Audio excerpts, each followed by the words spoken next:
Under a sky stretched wide with both promise and peril, Emily Dawson stood alone on the worn porch of Dawson Ranch, the wind tugging at her simple calico dress. The Dakota Territory of 1878 was no place for the faint of heart, especially for a woman whose future could be decided by desperate men and broken dreams. She had come here believing strength and perseverance would be enough, that a daughter's steady hands and hopeful heart could hold together what drought and debt were tearing apart. But fate had other plans, and sometimes salvation comes from the places you least expect, and from the hands of those the world teaches you to fear. Because when the world decides you're worth nothing, it only takes one person to prove just how wrong they are. The noonday sun beat down mercilessly on the dusty main street of Clearwater as Emily Dawson stepped onto the hastily built stage outside the town hall. Her heart hammered against her ribs, every instinct screaming at her to run. But there was nowhere left to go. The townsfolk gathered below, fanning themselves lazily, their faces a mixture of curiosity, judgment, and thinly veiled pity. She could feel their eyes crawling over her, evaluating her like cattle up for sale. Emily clutched her hands tightly in front of her simple green dress, her knuckles white. Somewhere near the front, she spotted her father, Thomas Dawson, his face ashen, his hat clutched against his chest.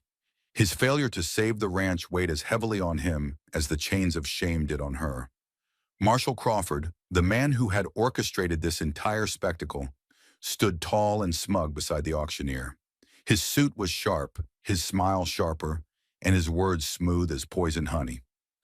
"Gentlemen," Crawford called, his voice carrying over the crowd, "today you have the rare opportunity to secure not just a fine marriage prospect, but to support the betterment of this proud community." Emily stared straight ahead, refusing to let her chin drop, refusing to let them see her break. Crawford continued, "Miss Emily Dawson, daughter of Thomas Dawson, whose ranch lies at the heart of this valley, is available for union by lawful marriage. The starting offer is $5,000, the amount necessary to clear her family's debt." A murmur ran through the crowd. Men leaned closer, their calculations plain on their faces. Emily felt herself growing smaller under their gaze, every ounce of pride and defiance draining from her in the hot, heavy air. Somewhere in the shadowed edges of the gathering, a figure watched, a silent presence, apart from the others. Swift River, known among the white folk as James Blackhawk, stood with arms crossed, his dark eyes unreadable beneath the brim of his hat. He had seen injustice before, too often. But what he saw now, the public bartering of a young woman's life, kindled a fire in his chest that demanded action. He was a man straddling two worlds, belonging fully to neither. But some things a man couldn't ignore. The auctioneer raised his gavel. $5,000, gentlemen. Do I hear a bid?" A heavy silence fell. Swift River stepped forward from the crowd, the fringe of his worn buckskins brushing the dusty ground. $10,000, he said, his voice low but clear enough to halt every whisper in the square. Heads snapped toward him, gasps echoed. Emily's heart stumbled in her chest. She turned, finding him, really seeing him, for the first time. A stranger, yet somehow not. Marshall Crawford's face darkened with rage, but he forced a sneer. "This is a respectable affair, Blackhawk. You're not welcome here." Swift River said nothing. Instead, he untied a small pouch from his belt and tossed it at the auctioneer's feet. Gold coins spilled out, glittering in the dust. Enough to silence even Crawford.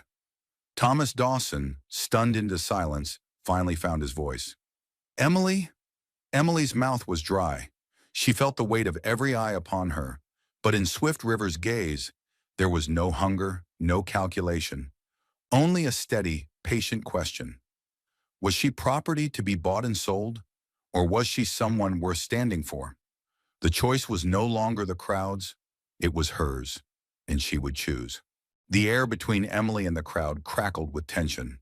She could feel Marshall Crawford's fury, could see Thomas Dawson's disbelief, and yet, most of all, she saw Swift River standing there, unmoving, unafraid. The auctioneer stammered, unsure whether to proceed, while Crawford stepped forward, his voice oily and coaxing. "Miss Dawson," he said, pitching his words for all to hear, "you don't have to accept this interference. I can still ensure your family's security, with no shame and no scandal. You need only say the word." Emily's fingers clenched at her sides. Shame? Scandal? Was there anything left to protect after being paraded before her neighbors like a prize sow? She drew a breath so deep it hurt. Then she turned, not to Crawford, but to the man who had offered no promises, no sweetened lies, only an honest bid and a silent strength. "I accept," Emily said. Her voice shook, but it carried, clear enough for every soul in Clearwater to hear. A collective gasp rippled through the crowd. Crawford's face blanched, then flushed crimson with rage, but he could do nothing without revealing the true nature of his dealings. Swift River moved through the gathered people without hesitation, stepping onto the platform and offering his hand. His palm was calloused from a lifetime of labor, his grip firm and certain. Emily placed her hand in his. The world seemed to tilt beneath her, and for a moment, she thought she might collapse from sheer relief. But Swift River's steady grip anchored her. Without a word, he helped her down from the platform. Thomas Dawson stumbled forward, his voice hoarse. "Emily, are you sure?" She turned to him, searching his face. Her father, who had tried so hard to shield her from the world's cruelties, but had been beaten down by forces too great to fight alone. "I'm sure, Pa," she said softly. "This was my choice." Thomas pressed a trembling hand to her shoulder. Pride and heartbreak warred in his eyes. As Swift River led Emily away from the stunned gathering, the whispering started in earnest. Speculation, judgment, fear. None of it mattered anymore. She walked beside him, her green skirts brushing against his buckskins, her future uncertain, but for the first time, chosen. They reached the edge of the crowd where Swift River's horse waited, a sturdy roan mare with intelligent eyes. Swift River paused, studying Emily carefully. He spoke at last, his voice a low rumble of respect. "You are brave," he said simply, "braver than most I have known." Emily smiled faintly, though her heart still raced. "I don't feel brave," she admitted. "I just couldn't stay where I wasn't wanted." Swift River nodded, as if this made perfect sense. He swung into the saddle with effortless grace, then extended his hand once more. "Come," he said. "We leave before Crawford thinks to change the rules again." Emily hesitated only a moment. Then she gathered her skirts, placed her foot in the stirrup, and let him lift her up behind him. The horse moved forward, and with each rhythmic step away from the town, the tight band around her chest loosened. The prairie opened up before them, vast and wild and unbroken by fences.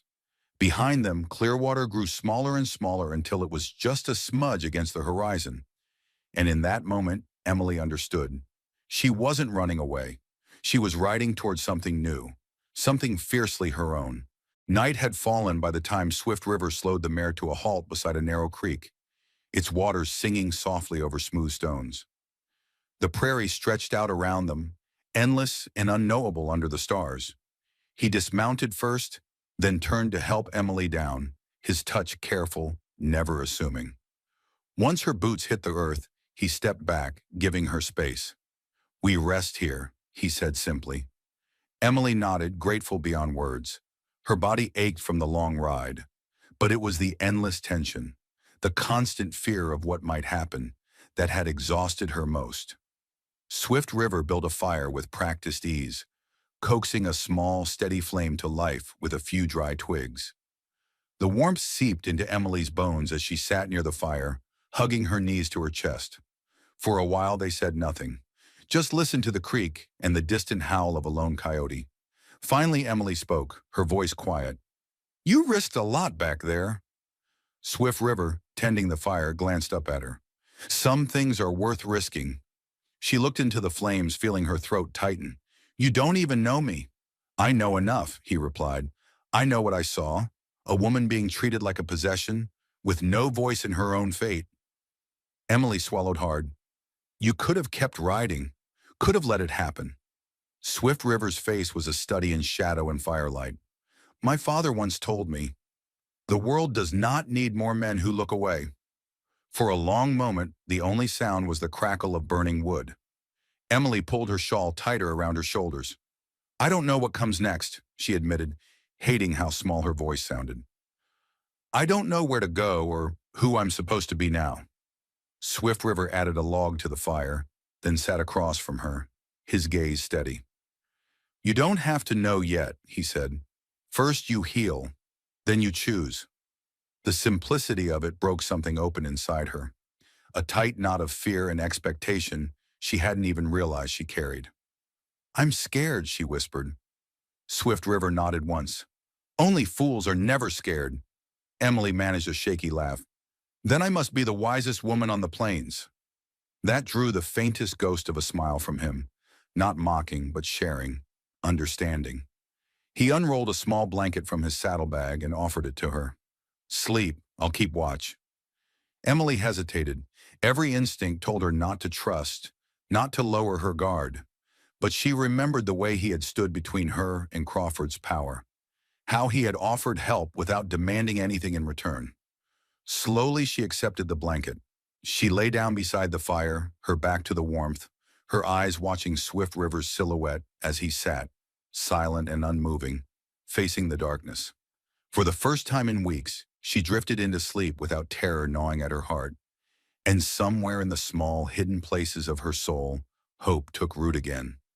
A hope that maybe, just maybe, she wasn't alone after all. The morning came sharp and cold, the sky a pale wash of silver above the plains. Emily stirred beneath the blanket, the sense of smoke and damp earth filling her senses. Swift River was already awake, crouched by the creek washing his hands.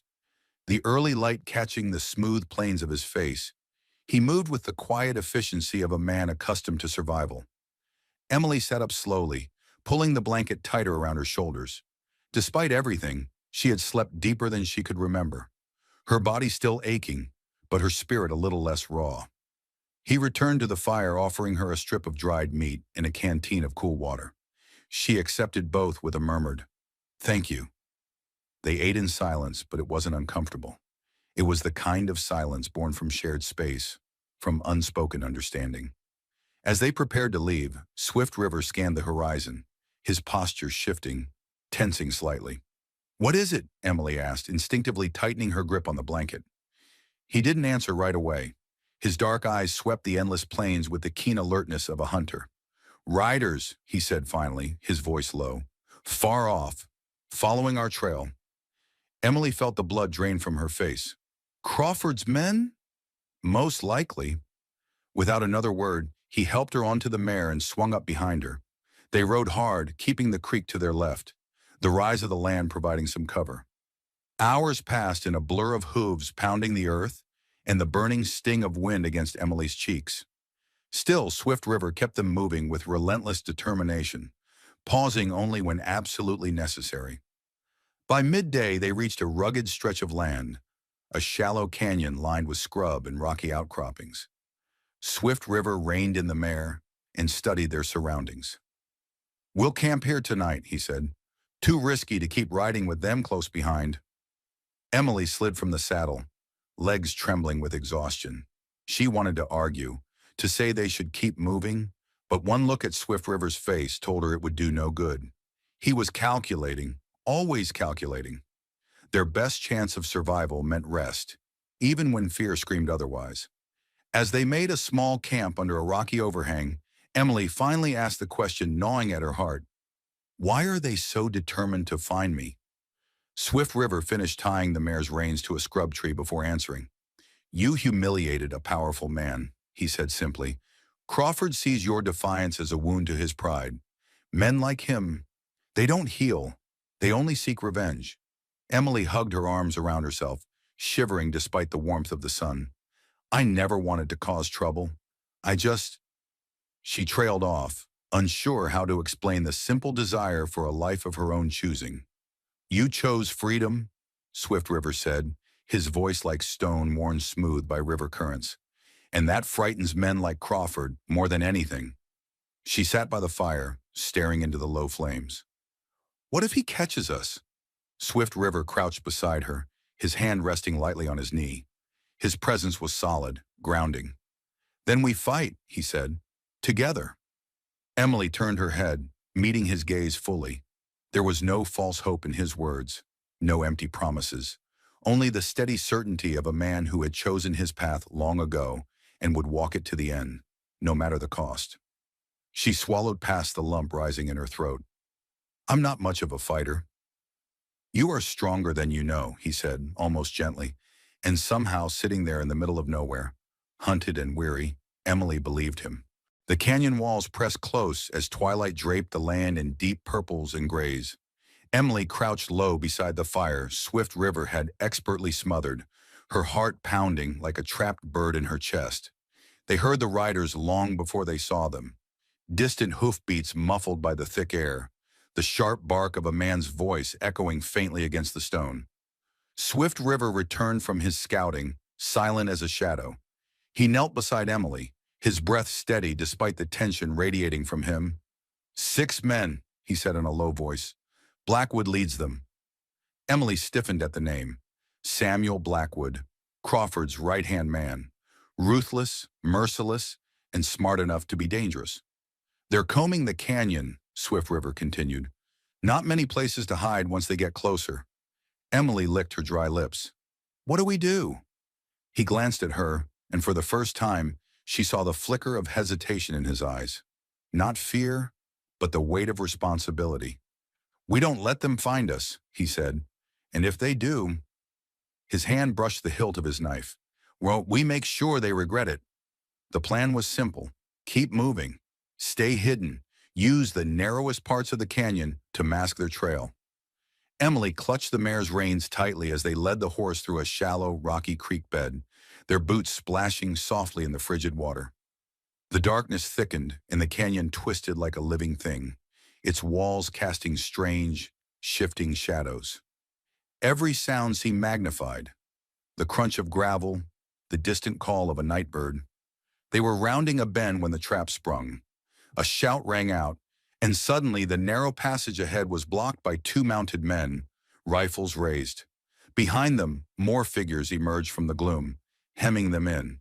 "End of the road, Black Hawk," Blackwood's voice drawled, cruel and mocking. "And you brought the little lady along for the ride. How touching." Swift River pushed Emily behind him in one smooth motion. His knife flashed into his hand, and in the same movement, he unhooked the mare's reins, slapping the horse's flank. The mare bolted into the darkness, drawing the attention of 2 pursuers. "Stay behind me," Swift River ordered, voice low and fierce. Emily stumbled back as the first shot rang out, the crack echoing off the canyon walls. Swift River moved like flowing water, closing the distance to the nearest gunman in a heartbeat. His knife found its mark with brutal precision, sending the man crashing from his horse. Chaos erupted.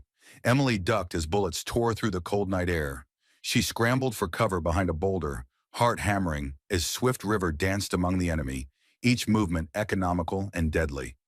A hand grabbed her roughly from behind. She screamed, twisting and struggling. Blackwood's snarling face loomed above her, his fingers digging into her arm. "You're coming with me, girl," he hissed. "Crawford wants a proper reunion." Before she could react, a shadow detached itself from the darkness. Swift River slammed into Blackwood, sending him sprawling. The 2 men grappled fiercely, dirt and blood mixing as they fought. Emily stumbled back, gasping for air, watching with wide, terrified eyes. Swift River gained the upper hand quickly, pinning Blackwood to the ground. His knife hovered at Blackwood's throat. "Yield," Swift River growled, his voice low and deadly. Blackwood spat blood, defiance still burning in his eyes. "You'll hang for this, savage." Swift River's blade pressed closer, a hair's breadth from ending it. For a breathless moment, Emily thought he would. Instead, Swift River stood, yanking Blackwood to his feet and shoving him toward the remaining men, who had lost their appetite for the fight after seeing their leader bested. "Take him," Swift River commanded, voice like iron, "and tell Crawford, if he comes for her again, I won't show mercy." The men hesitated, then hauled Blackwood onto a horse and rode off into the night, defeated and humiliated. Emily sagged against the rock, trembling. Swift River approached, his breathing heavy but controlled. "You're hurt," she said, her voice shaking. He shook his head. "Nothing serious?" She looked up at him, really looked, and something shifted inside her, something that had been locked away behind fear and pride and grief. Without thinking, she threw her arms around him, bearing her face against his chest. For a long moment, he stood frozen. Then his arms came around her, steady and sure, anchoring her to the earth. "You're safe now," he murmured against her hair. But they both knew it was only for tonight. The real battle was still coming. The first rays of dawn spilled over the canyon walls, painting the broken land in soft gold. Emily sat beside the low fire Swift River had rebuilt after the fight, her blanket wrapped tightly around her shoulders. Every muscle in her body ached, but it was a good kind of ache, the kind that came from surviving. Swift River crouched a few feet away, silently tending to the horse's injured leg. They hadn't spoken much since the battle. There hadn't been need. Some things didn't require words. As the sun climbed higher, they prepared to move. The Dawson Ranch was still several miles away, and both of them knew Crawford wouldn't take the defeat lightly. "You sure you're ready?" Swift River asked, tightening the last strap on the saddle. Emily nodded, though her heart twisted at the thought of what lay ahead. "I'm ready." They rode in silence through the canyon, emerging onto the open prairie. The land stretched before them, endless and wild, a place where dreams could either die quickly or take root stubbornly against all odds. The Dawson homestead came into view just before noon, smoke curling from the chimney, a familiar figure chopping wood in the yard. Thomas Dawson straightened when he saw them, his axe dropping into the dirt. "Emily!" he shouted, rushing forward. His voice cracked with relief as he reached her, pulling her down from the horse and into his arms. "I thought I'd lost you." "I'm all right, Pa," she whispered, though tears burned her throat. "Thanks to him." Thomas turned to Swift River, his expression a complicated mix of gratitude, guilt, and something harder to define. After a long moment, he extended his hand. "Thank you," he said simply. Swift River shook it, the gesture heavy with unspoken understanding. Inside the house, over strong coffee and stale biscuits, they pieced together what had happened. Thomas had heard rumors, Crawford stirring up the town, whispers of plans to seize the Dawson land, threats against anyone who stood in the way. "He won't stop," Thomas said grimly. "Men like him, they don't know how." Emily stared into her cup, the weight of it all pressing down on her. She had come so far, fought so hard, only to find the battle wasn't over. Maybe it never would be. After a long silence, Swift River spoke. "You don't have to keep fighting alone," he said, his voice steady. "Neither of you." Thomas raised an eyebrow. "And what are you proposing?" Swift River glanced at Emily, and for the first time, there was no hesitation in his gaze. Only quiet certainty. "I know what it is to belong nowhere," he said, "to be seen as less by men who understand neither side. But I also know what it is to build something new, not given by others, but chosen." He turned fully to Emily now, his dark eyes locking with hers. "You don't have to choose between your world and mine," he said. "We can make a new one, together." The room seemed to hold its breath. Emily's heart hammered against her ribs, not from fear this time, but from the terrifying, beautiful weight of what he was offering. A life not dictated by others, a future not handed down like scraps, a choice. She stood slowly, moving to stand in front of him. "I choose that future," she said, voice trembling but sure. "With you." Swift River's mouth twitched in the smallest, rarest of smiles. He reached out, his hand cradling her cheek in a touch so gentle it nearly broke her. Thomas cleared his throat loudly, rising from the table. "I'll just check on the horses," he mumbled, retreating outside with surprising speed. Emily laughed, a sound that felt foreign and wonderful after so much fear. She leaned into Swift River's hand, her eyes shining with something stronger than hope. Conviction. Outside, the prairie wind stirred, carrying with it the scent of sage and distant rain. Change was coming, slow, relentless, unstoppable. But for the first time, Emily wasn't afraid. Whatever storms lay ahead, she would face them with this man beside her. not as a prize to be claimed, not as a burden to be borne, but as an equal, as a partner, as a woman who had chosen her own destiny. The Dawson Ranch, their ranch now, would stand as proof that even the most broken places could be made whole again, that even in a world built on cruelty and division, new beginnings were possible. Together, Emily and Swift River stepped out onto the porch, the vastness of the land unfolding before them like an unwritten story. A story they would write side by side, one choice at a time.